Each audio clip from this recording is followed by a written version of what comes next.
অবহেলার ছলে ছুড়ে দেওয়া আধ খাওয়া পেয়ারা, কে জানতো এটাই বদলে দেবে এই অভিশপ্ত বাড়ির ইতিহাস।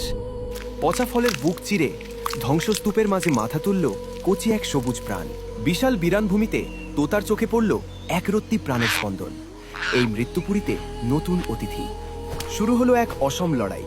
ঠোঁটে নারকেলের মালায় একটুখানি জল আর অনেকখানি আশা। তৃষ্ণার্ত শিকড়ে পড়ল জীবনের ছোঁয়া। ফোঁটা ফোঁটা ভালোবাসায় সিক্ত হল রুক্ষ মাটি। দিন গড়ায়। অতন্ত্র প্রহরীর মতো সে আগলে রাখে চারাটিকে। ঝড়ঝাপটা থেকে বাঁচাতে সে একাই ঢাল। অবশেষে এলো সেই দিন। ভূতের বাড়ি আজ পাকা পেয়ারার গন্ধে মাতোয়ারা। ফিরে পেল প্রকৃতির রূপ। হঠাৎ সুখের দিনে আধার। বুনো হনুমানের দল মুহূর্তেই তছনছ করে দিল তার সাধের বাগান।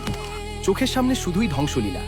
ভাঙা ডাল দেখে বুকটা ফেটে গেল কান্নায়। সব কি শেষ? না, হার মানল না সে। চোখের জল মুছে ধ্বংসের ভেতর থেকেই খুঁজে নিল নতুন শুরুর বীজ। একটা গাছ হারিয়েছে তো কি, আজ সে বুনবে হাজারটা। পুরো আঙিনা জুড়ে ছড়িয়ে দিল নতুন স্বপ্ন।